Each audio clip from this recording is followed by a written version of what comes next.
our top ones. And one of my favorites, she also has these beautiful clips, every like 3 5-minute clips on YouTube. She's always sharing something to help us evolve in our consciousness or in our ability to relate to others. So I just invite you to check out Dr. Yvette Erasmus on YouTube. I have a short little bio here. She has experience in international education, training, facilitation, healing, and therapy. She currently works as a therapist in private practice and as an organizational psychologist specializing in transforming oppressive structures into new collaborative cultural norms. Combining her training in psychology, systems, healing, and education, her work focuses on healing rifts, building relationships, and empowering people one word at a time. Her presentations integrate a unique blend of humor and wisdom, openness and honesty, and a deep generosity of self and spirit. Yes, let's have more of that. Help is welcome, Dr. Yvette Erasmus.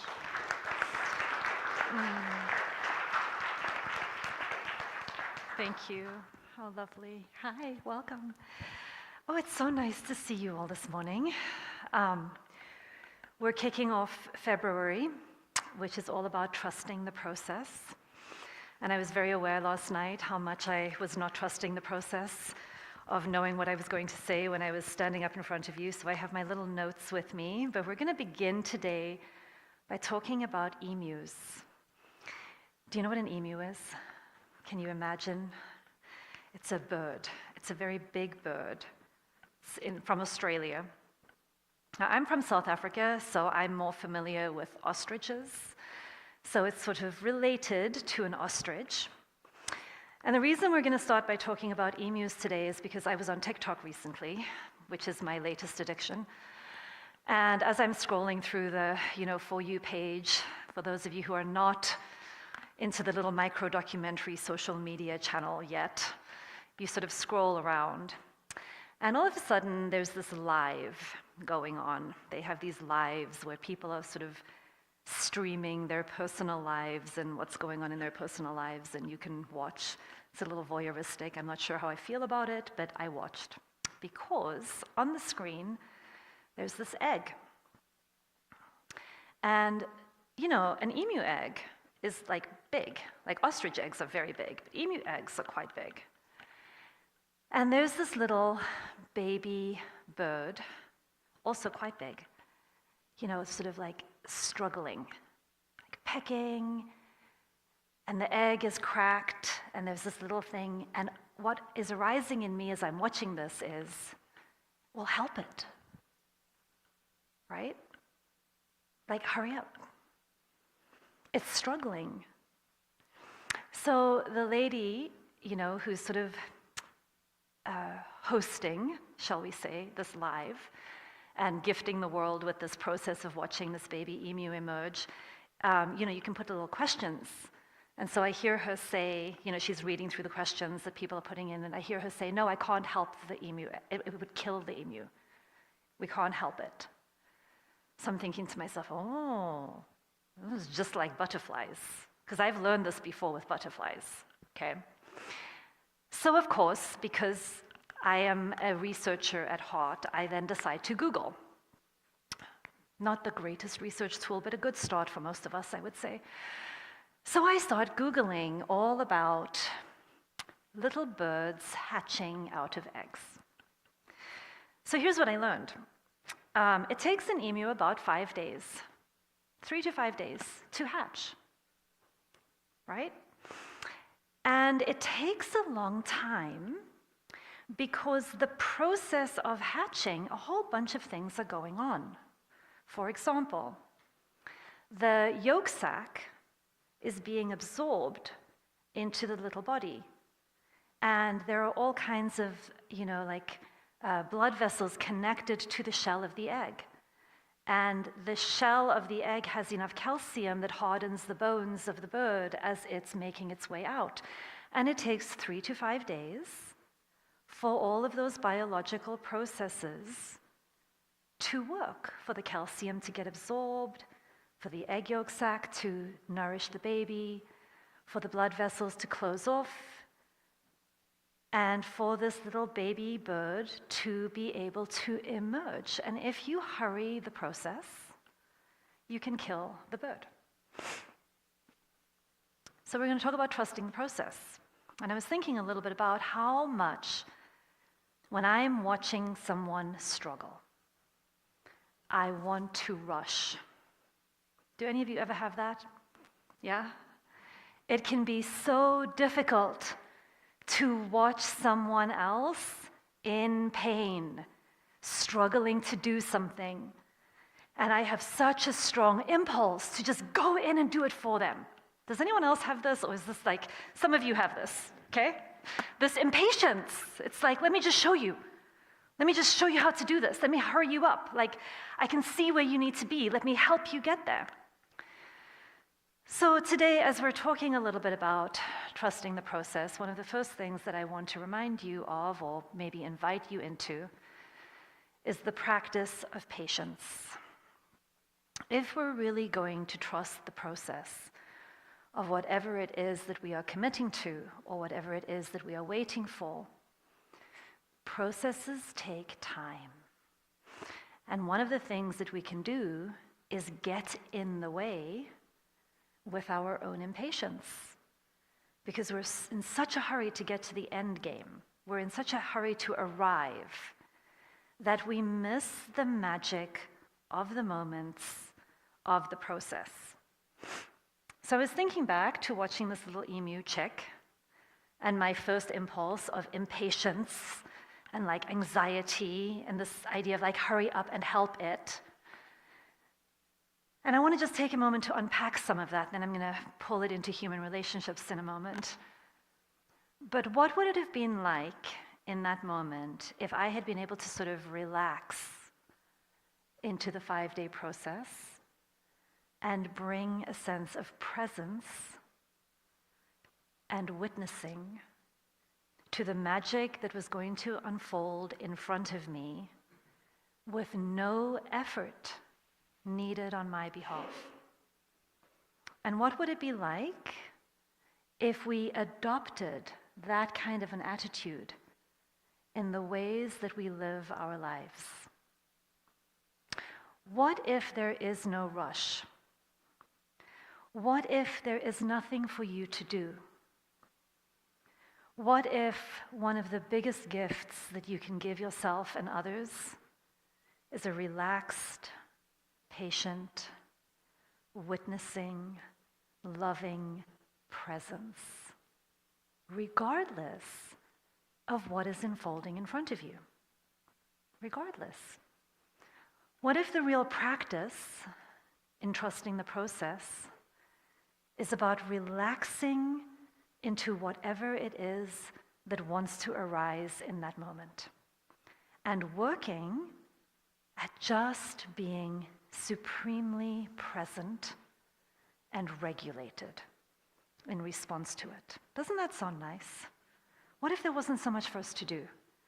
What if the main thing that we're meant to bring to every moment is love? What would that be like? So here's where it gets hard for me. I'll give you an example. Yesterday, I have a 19-year-old in my house. I adore her. My life revolves around this 19-year-old. I absolutely adore her. Many of you, some of you who've heard me speak before, have probably heard me speak about her. So, in order to protect the innocent, I will speak a little bit more vaguely than I might wish. But we had a moment yesterday where this delightful 19-year-old called me in the morning and said, "Mom, I need some help with a college writing assignment. Would you be willing to help me with it?" Now, I was an English major. I used to teach writing. I love writing. Writing is one of the things I enjoy doing. I was like, yes, I love it when my child asks me for help, which is very rarely. So we had a date yesterday afternoon from 3:30 until 4:30 to proofread some essays and help her with her college writing assignment. And I was marveling at how responsible she is and how she's evolved and, how she's just like nailing it in life, which is all true, despite what I'm about to tell you.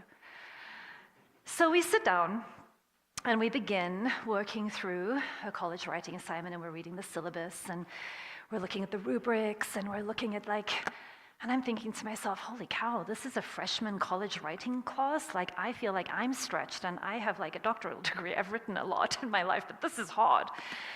So we're working on this, and then, we're halfway through, and then we get to this point where it says, and please upload in PDF form by noon on Saturday, February 4th. And I'm like, oh, honey, what about this? And she looks at, she's like, wait, what? And this child bursts into tears. She bursts into tears. Now, this college professor has a 12-page syllabus, and in the 12-page syllabus, it is mentioned at least 5 or 7 times in bold and italicized and in bigger print that no late work will ever be accepted, and that is partly because he's teaching them planning and responsibility. And so your failure to plan, there are no exceptions for late work. So my daughter bursts into tears. Now because this is actually all about me, not about her, I have a mix of feelings in that moment, right? My anxiety goes through the roof. I notice my thinking. How could you not read the syllabus? How did you not know that this was due at noon? How did you miss this? I can't believe. So I'm watching this. And then the next thing I'm thinking is, what kind of freshman professor doesn't take late work? Knowing full well that I've been there and I've been that person. And I don't take late work either, so, I know. And then I'm like, no, we need to somehow convince this man to accept the late work. And then the next thing that I have is, how am I going to write him a letter? And how am I going to complain to the school? And then I'm like, maybe she should just withdraw. So now I'm on the college thing looking at the late drop withdrawal policy to get her out of this class. This is all happening in my head, okay, while she's crying. What's happening on the outside? What's happening on the outside is empathy, right? Now, she is not privy, I hope she never watches this. She's not privy to everything going on inside of me. She'll never watch this. But on the outside, I'm like, oh, honey, it's really disappointing. It seems like this was a surprise to you. And she's like, Mom, I tried so hard, and I did everything, and I have met everything. So I just relaxed into the moment, reminding myself, like this little emu egg, let's just get present to the struggle that is emerging. Every bone in my body wants to rescue this kid and fight the system. The wiser, more regulated part of me settles into the moment and joins her in the distress. I know it's hard. It's super disappointing. I'm so disappointed. I tried so hard. I need a planner. Okay, so we're going to get you a planner. She has one. That's not the problem. She has ADHD. She's not good at school. She doesn't enjoy school. Like, there's so many things. So I'm sitting there going, all right, we're going to empathize. She finishes crying. You know how the crying is like distress in the beginning, and then when you just let it go, it kind of ebbs, and then it kind of settles. And then once it's settled, what do you want to do? Which, by the way, is such a huge win for me, because I usually would say, here's what we're going to do. Okay? What do you want to do? What do you see as your choices? What do you see as your options? Now, I have to remind myself in that moment, because you guys, one thing you should know about me is I was a frickin' overachiever in school. Like, I cried at A minuses. My daughter cries if it's a D or an F, okay? Like, we're just different in this way. And I'm realizing that lots of my anxiety is about what I'm projecting onto her about me, not about her. So I've got to get myself out of the way. This is a piece of trusting the process. As we get our egos out of the way, we get our fearful selves out of the way. We get our micromanaging, controlling, we think we know everything out of the way. Now, when I say get them out of the way, I don't mean judge them. I don't mean repress them. I don't mean exile them. I mean listen, acknowledge, witness, contain, and choose something else, right? choose to be present. I had to remind myself in that moment, this is all learning. Whatever grade she gets in this class at 19 will not determine the quality of her life in 5 years' time. It seems so obvious when I say that out loud to you, but I can tell you that that is not obvious in that moment. In that moment, it feels like the end of the world that she's not going to get the grade that she wants in that class. I don't know why. Maybe that's just my particular neurotic streak, which is very, very possible. So we relax into the moment. She makes a plan. We read through the syllabus and we find a one little phrase of hope where this professor had written something like, if you've demonstrated on time, blah, blah, blah, et cetera, and you're a responsible student who isn't taking advantage of the system, there may be occasions where I give you the benefit of the doubt. Now listen, this is not going to happen 2 weeks into the semester, but she grabs that and she's like, Mom, how am I going to prove that I'm this responsible student? I'm going to write him an email right now. Now, yes, okay, let's write him an email. So now we spend the next half an hour crafting a very self-responsible, ownership-oriented email about, dear Professor so-and-so, I just realized that I missed the deadline. It was due to my lack of planning. As you stated in your syllabus, this is an example of me failing up. It was an excellent writing assignment, okay? I think she learned more from writing this, which will probably do nothing, email to her professor than the actual, whole assignment. She wrote this beautiful letter, and she said, and I said to her at the end, I said, you need to get very, very clear on what do you want? What is the purpose of the letter, and what do you want? And then make that clear. She said, Mom, I just want some reassurance that I'm not going to fail the class. Great, so put that in the letter. I'm not asking for an extension. I'm not asking for you to change the rules for me. What I'm really asking is, wherever I am at in the course, how much of a difference this is going to make in my grade, and I need some reassurance that I'm not going to fail your class. I don't know what's happened yet because I haven't checked in with her, but so that was yesterday. What becomes really difficult about trusting the process for me is when I get too focused on the distress and the quote-unquote perceived crisis in the present moment, and I want to jump in, and I want everybody to feel better fast. And when we're trusting the process, one of the things that I needed to do yesterday was remind myself that there's a much bigger goal here. And the bigger goals that I wanted to serve, other than like responding to something that didn't really go wrong, but let's, for argument's sake, say went wrong. I want my child to care about deadlines and be intrinsically motivated by them. And the way she's going to learn that is by not meeting them and feeling how it feels. And then knowing that's not a feeling she wants again. And then letting that memory teach her. Now, she may learn that she cares about deadlines, and she may learn that she's going to opt out of traditional education. I don't care what she learns. It's her journey. But it's also her lesson to learn. And if I can step out of the way and trust that her experiences, her perceptions, her relationships, her visions, her goals are going to help her learn what is right for her life, not mine. Not my values imposed upon her, not my strive and drive, hustle culture, overachieving, perfectionistic self. Why would I wish that on her? I'm struggling with it enough. And in what world is this like the most enlightened thing to be passing on? She does really well in physical environments. She's managing a restaurant right now. She's doing exceedingly well. She's not doing great in college writing, but she's doing really great with customers and hiring and firing and scheduling.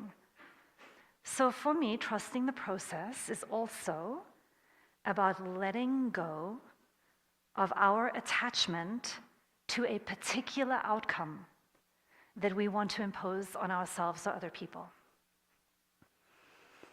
She may not learn college writing until she's 32. Who am I to say that that isn't the wisest path for her? She's going to learn it just fine. She may never care about deadlines. But if she's wired for it, and if that is an intrinsic part of what she's here to do in her lifetime, life is going to teach her.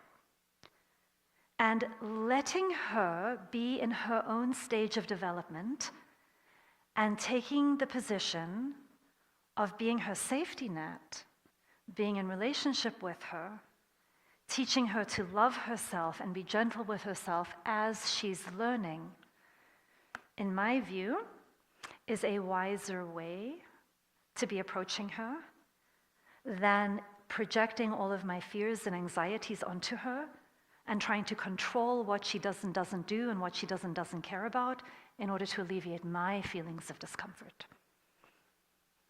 So when we trust the process, we let go of an outcome. We let go of something turning out the way we think it should, on the timeline that we think it should happen, in the pacing that makes us the most comfortable. And we learn to relax into discomfort. Not the greatest sell, right? But we learn to get comfortable with being uncomfortable. Sometimes, when I'm fearful and anxious, it doesn't mean that there's something for me to do. Sometimes it means there's a way for me to practice being. And the way that I would suggest is present. So take a minute and think to yourself, what are the things that happen in your life that get you out of presence? What are the things that are particularly triggering to you, that lead you to get stuck in memories of all of the bad stuff you've already survived, and then predictions of all of the bad stuff that you fear might be coming? Where are the places that you get triggered, where you don't trust in the process of life, where you may, in that moment, have some sense of discomfort, anxiety, fear arising, and instead of learning to re-regulate your nervous system and relax into the process of living, feeling it, noticing what is actually happening right now, and what is my mind generating, what nightmares. I mean, like yesterday with my dear sweet child, I'll tell you exactly what was driving my fear and anxiety. The idea that my child will never launch, is never going to be self-sustaining, is going to be living in my basement for the next 10 years, and that I've completely failed as a mother. Like, we have these unconscious nightmares, and they just like kick in like that, you know? Maybe you don't, but... And the more that I'm not aware of them, and the more that I'm not working with them actively, taking responsibility for them, seeing them as just thoughts, that's not what's actually happening. And I get back and I say, she is so distressed. This distress is evidence of her care. This is evidence of her learning. Am I going to add salt into a wound? No. No. Do I want to give her instead a gentle and encouraging inner voice? Remember, our children internalize our voices, so when we're very critical, that's how they begin speaking to themselves, right? And when we're not, you've got this. What do you want to do next? What's your plan? What are you caring about? What do you see as your choices? Right? I don't need to do it for her. I need to help her absorb the calcium from the egg, absorb the egg yolk, knowing that this may take 5 days. Maybe it hasn't happened yet. She's only 19, for crying out loud, Yvette. I mean, you know. So that's one piece. Okay, so thinking about trusting the process, getting present, deep presence, a willingness to drop into the present moment and watch the data that is emerging there with no ideas of it being wrong. Okay, it is the idea, the fear that something is wrong here that will take us out of the process and into micromanaging. Nothing is wrong. Nothing is wrong. Okay, we missed the deadline. It's the same thing as a therapist when people come in for therapy. One of the most common things, and for all of you who have been in therapy, which I hope is all of you, because we all need it, you've probably heard your therapist say some version of, you're going to feel worse before you start feeling better. It's a very normal, informed consent for a lot of people who start therapy, that this is a process of awakening. This is a process of growth and healing and learning. And healing requires connection. Okay, we heal through connection. And one of the things that many, many people have become disconnected from, because it's so painful, is their felt sense of themselves and of their lives. And then the moment they begin feeling something, depression, anxiety, and then a whole host, rage, the moment they begin feeling something, we've been trained to think, what is wrong? And what I want to offer you today is, nothing is wrong. Nothing is wrong. There is a lot of healing to be had in dropping into the present moment and beginning to feel your life, beginning to feel your grief, beginning to feel into your exhaustion, beginning to feel into the things that you're sad about, the things you're longing for, the disappointments. There are likely, for many of us, many, many experiences that are not yet metabolized, that are still living inside of you. And there is a process of reconnecting to yourself and allowing emotional material to begin moving through you. And so many of us do not trust the healing process. When we don't trust the healing process, the fact that your feelings 99% of the time will not kill you. It's probably more than that, but I like to always have these exceptions in my statistics because nothing is always true. They're not going to kill you. You can tolerate being uncomfortable. Depression, we have pathologized something in our culture. There is, of course, clinical depression that needs to be treated. Don't get me wrong, I'm not saying that there isn't. But the vast majority of people who come in and tell me that they're depressed are having a very normal experience of downshifting because their system is processing something. And when we live in a culture that says you have to be on and productive and useful every day for 8 hours, 5 days a week, we have not built in the natural cycles that happen in the human psyche and psychological systems. We are not meant to work like little robots all the time. Sometimes your system is slowing you down because it's time to rest, and it's time to feel, and it's time to digest. And just like that little emu in that egg, these are not things that can be rushed. These are processes that we learn to work with. Healing is a long-term, lifelong process. We are constantly doing repair work on the inside. It takes energy. It takes energy. You need rest. If you need a week to go lie in bed and stare at the ceiling, it doesn't mean that there's something wrong with you. It means that you're in a process. And so many more of us would begin working with ourselves and with other people.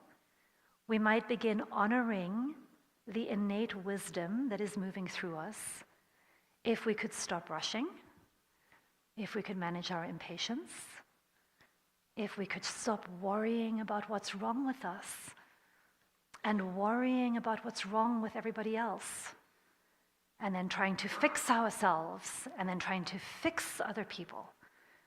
Again, don't get me wrong, there are some things that need to be fixed, absolutely. And there are ways in which we help one another. But for today, as we're just thinking about what are the processes in life that maybe you could settle into trusting a little bit more.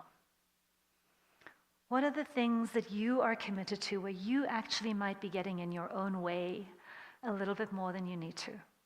And what's getting in the way of that? So we're going to slow down and be patient.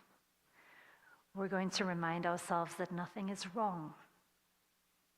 We're going to drop our attachment to a particular outcome.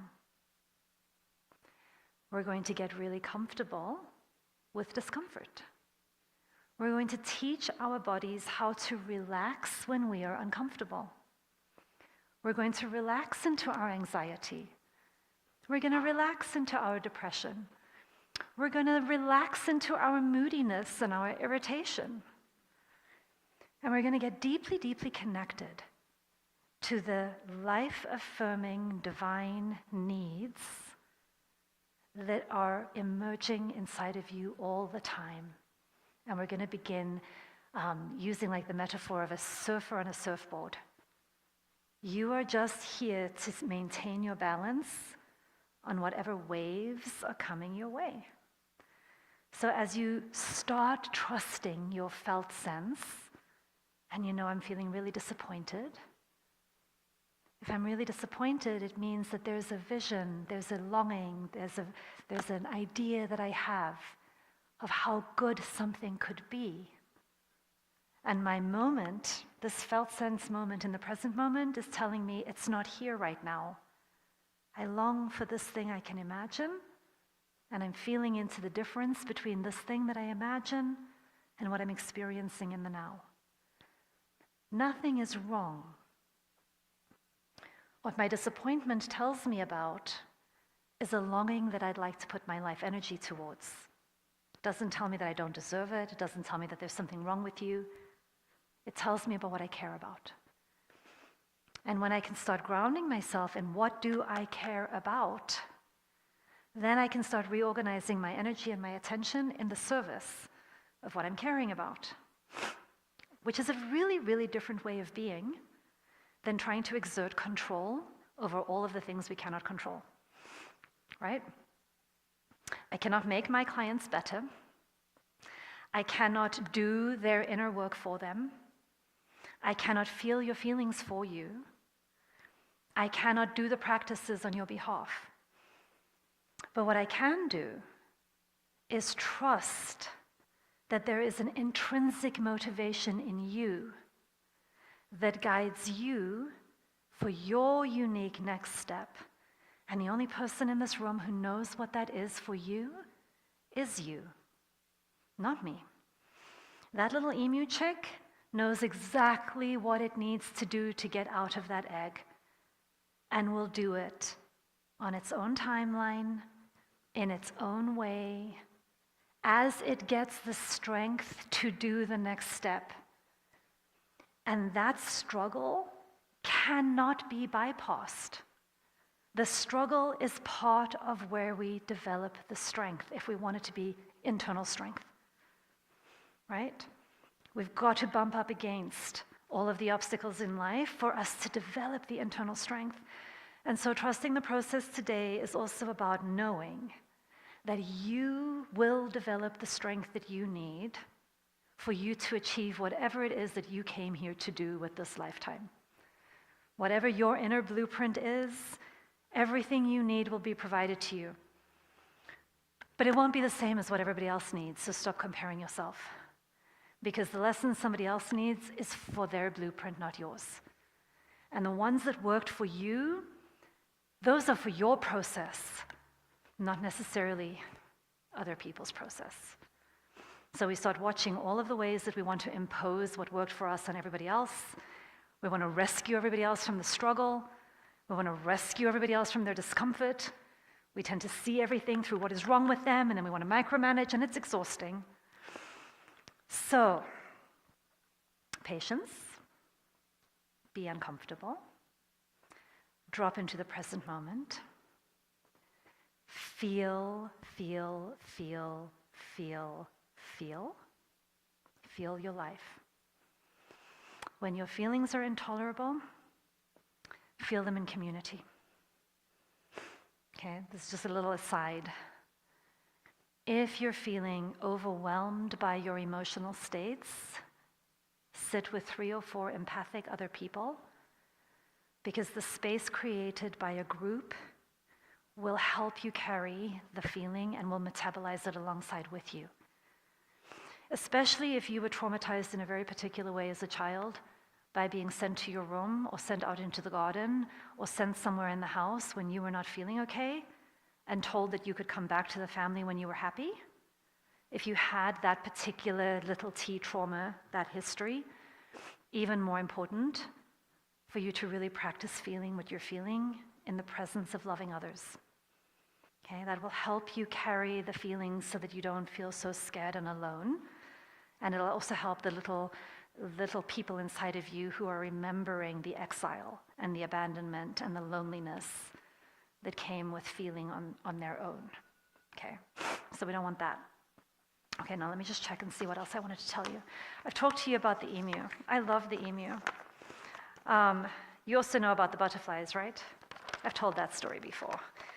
You have to give a butterfly at least 24 hours to emerge because their wings aren't strong enough, and if you rush them, you kill them. Maybe that's the takeaway from this talk. If you rush it, you'll kill it. Do you like that? That's not dramatic at all. Okay. So, all right. What else do I want to tell you about? Vision, seeds. Why don't I open it for questions? Does anybody have any questions or comments? I have a few more things to say, but let me just find out how you are right now. Resonating, not resonating, any yes buts, any arguments? Yes. So with the emu, it's Just a second. Yes. So we can get this on the Oh, recording. thank you, Jay. so with the emu, it's 5 days, and you can Yes. go look that up, and you can know, I just got to wait 5 days. Yes. My experience in my life is I don't know how long this frickin' process is going to last. Yeah. It could last 5 days. It could last 50 years. Yeah. I don't know. So how long do I know how to be patient? Yeah, a lifetime.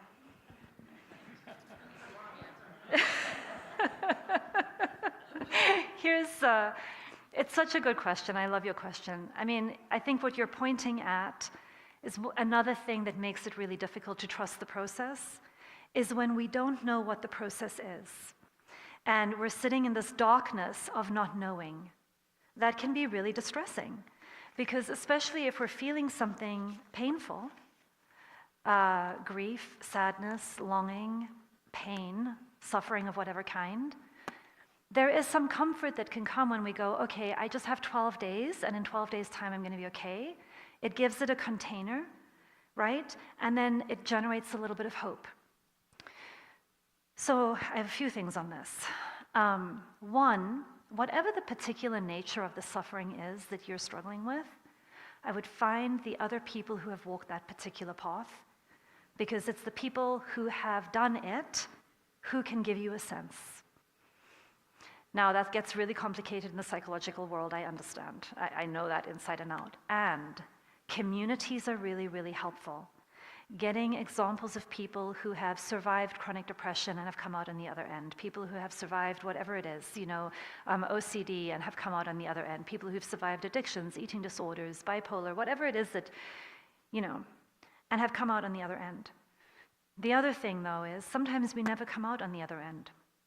Sometimes we have a chronic condition and we learn to live with it. And when that is the case, it's even more important and helpful to drop into the journey, because you can learn how to live, for example, a very, very fulfilling and meaningful life filled with self-compassion and self-love, even if you're living with schizophrenia, for example, even if you're living with a delusional disorder, for example, even if you never beat that addiction that you've been trying to beat your whole life. Don't make the absence of any of these things the precondition for self-love, self-acceptance, a meaningful life. There's a part of it where if we're going to trust the process, we're going to surrender. We're going to surrender to the things that we are powerless to do something about. And in that case, I would say one of the first steps in that healing journey is learning to make peace with the condition and learning to make peace with ourselves. And then that opens up a whole Pandora's box of existential questions about what you personally see as the meaning and the purpose of your life. And that piece I will absolutely leave with you to figure out for yourselves what works for your way of understanding. How does that land on you as a start? So. Doesn't give you all the relief that we're wishing for. Yeah, I get that. Yes?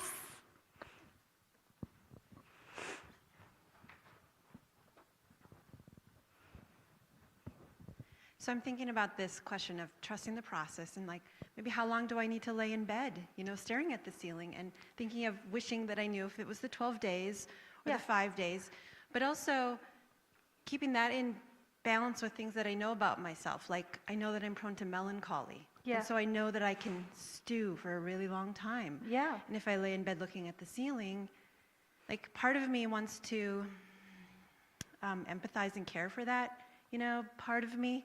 And then the other part of me wants to like encourage that part and choose joy and limit that amount of time that I lay in bed. And so how do you negotiate that difference between giving yourself the time that you need, but also not staying in that place? So your inner system, in my view, your inner system will give you the cues that you need. And a lot of our work is learning how to listen to ourselves better. One voice that needs to get detoxed is the idea that there's something wrong with my melancholic self who's just lazy and lying in bed and doing unproductive things. Like, one part of it is really hearing the amount of self-judgment and negation that I may have internalized and transforming it. So one part is, I'm melancholic. How lovely, here it is. This is my melancholic self lounging today. Okay? That's a really different internal positioning than, oh, this is my melancholic self. What's wrong with me? Oh dear, she's going to interrupt my life. Okay, so I just want to watch that. And I want to make room for all of the voices. As you become more self-connected, as you become more grounded and trusting of the life process as it works in you, you will begin noticing, oh, there's melancholy here, and then there's also this like encouraging part of me, which I think you're talking about, that is saying, hey, I have some ideas for what we might do about this. To the degree that that voice is empathic and encouraging and cheerleading and inspiring, then there's wisdom in following her. To the degree that that voice is coming in saying, no, we're not doing any of this melancholy stuff, and you cannot lie in bed all day, and da-da-da-da, and it's a little bit more like a strict parent who's not allowing you to rest, I'd pause, and I might wait a little bit. And in the spirit of trusting the process, what I want to say about that, and I'm going to talk about me, I don't know how much of this will work for you, okay? So this is how it works for me. There is only so long that I can lie in bed binge watching shows before I get antsy. If I do it long enough, and that might be a week, there will be a point where I'm bored out of my mind, and I'm impatient, and I can feel something stirring in me that says, you've had enough rest. When that comes, the wisdom is following it, right? So now this is my little private, you don't have to agree with me here, but I have a problem with the fact that we live in this incredibly capitalistic society where your worth and your value is about being productive and working. And so, there's something in this ethos, and we do this in our education system, like you have to get up at a certain point, and you've got to go through this day of do, produce, provide. And then there's really no value in resting and being creative. Think about it, even how we teach, let's think about how we teach art in schools for a moment. Let's talk about creative writing. When I sit down and I want to do some writing, I usually need an 8-hour block. And in that 8-hour block, there might be an hour that I'm writing something productive, and the other 7 hours look like I'm wasting time, but I'm not. I actually need the internal spaciousness of those 8 hours while I'm cleaning out my fridge and while I'm wiping down my baseboards, and it looks like I'm just, okay, I have to make everything productive, so I don't know, I'm not the right one to talk here, but there is a process happening, you know? And you guys, I write a blog every single week, and every single Sunday, most of my friends annoy me because, avoid me, they don't annoy me. They avoid me because they know if they call me on a Sunday, which is today, and they say, hey, how are you? I'm going to say, this blog is the bane of my existence. Why do I do this every week? And I need a full day on Sunday, even though the actual writing is half an hour. So when we talk about things like, I just want to come home and I want to lie in bed and I want to spend 8 hours binge watching whatever show I'm watching, let yourself. You will get bored. You will get tired of it. You can only lie in bed for so long. And what I would encourage you to do, for most of us, we do not know where our natural shift is because we have a military drill sergeant in our heads making us go before we are ready. And so it's a little bit of trial and error, learning to work with yourself, finding out, how much rest do I really need? Here's a really easy way for you to start trusting the process. What would happen if you made one change in your life? Sleep when you're tired and wake up when you're ready. If you just gave yourself a week of learning nothing other than, I'm going to sleep when my body wants to sleep, and I'm going to wake up when my body wants to wake up, and I'm going to find out what happens when I begin following my natural rhythms instead of constantly scheduling them and working against them. This is the kind of shift I'm talking about now. I realize that's not practical for all of us, and I realize we all have, our lives set up in a way that maybe that won't work, but maybe that will illustrate for you what I mean by rearranging your life in a way that honors the process that is moving through you. Life is intelligent. Intelligence is moving through your system all the time. I want to encourage you to try and trust it a little bit more.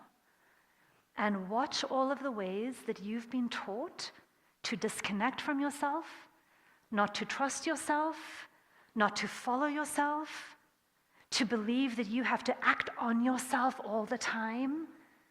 Begin questioning it. That's all I'm asking you to do. Just question it and see if you can find some way in the coming weeks, the coming months, to work more in alignment with your own natural rhythms and to trust that there is healing and growth and wellness for you when you're not working against yourself all the time.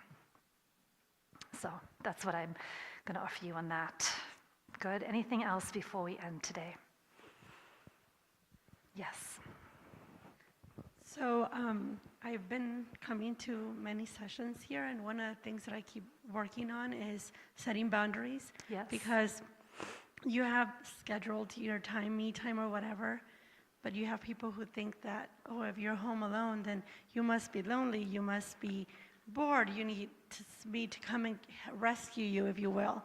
Mm-hmm. And so I'm, it takes time, and the people who know you well will back off and totally understand that you need that time. Mm-hmm. But new people who come into your life will gradually understand. Mm-hmm. But it takes some not giving in to that. Mm-hmm. And so thank you for the words of affirmation, because it's, I love that. I was tempted to, again, do something else, and Yeah, Thank you. You're welcome. It sounds like there's some part of your inner self that is saying something like, don't worry about me. I am enjoying my downtime. This is my introverted self playing in spaces that she's finding really restorative and rejuvenating. And thank you for your care, but I'm good. Yeah, that's beautiful. Thank you. Yeah, boundary setting. We'll do that another day, definitely. Yes, there's lots to be said on that. Good. All right. Go and trust the process. Thank you for having me today. Yeah.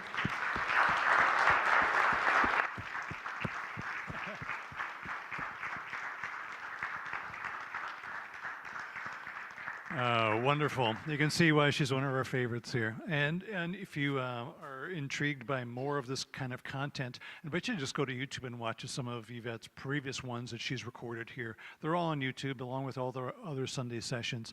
So just dig us into YouTube, like here at Spiritual Community, and you'll see all the latest ones come up.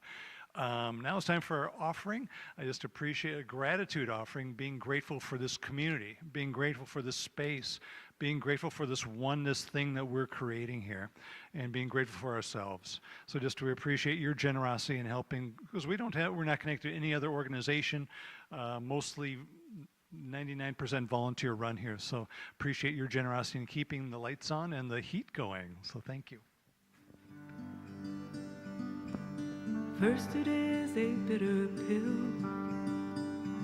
a rubber band stretched till it snaps, sitting cross-legged on the floor. My empty hands are in my lap. What is to become of me?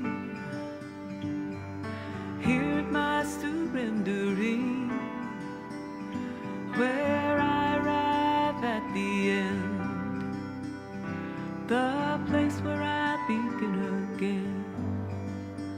First we pulled in and opened out. There is a faith that's only found a doubt. Acceptance is the closing of a cycle, the end that marks the point of arrival.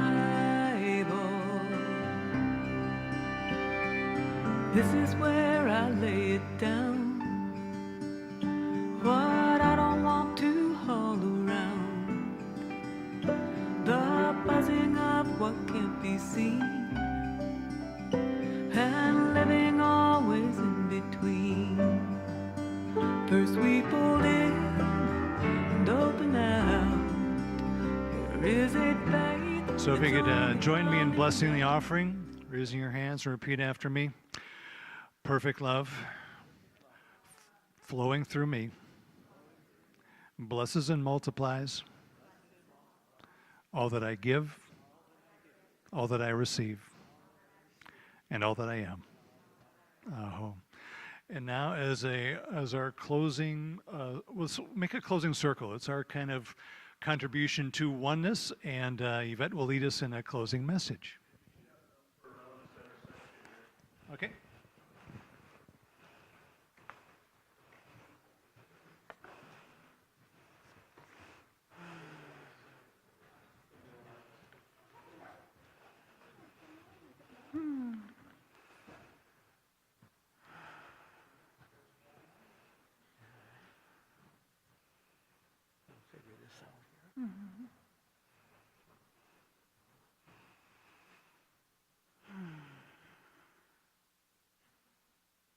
Are we all in? All right. We're going to keep it very short. I need my glasses this morning. This is a little quote from Mandy Hale. Trust the wait. Embrace the uncertainty. Enjoy the beauty of becoming. When nothing is certain, anything is possible. Have a great week. Thank you.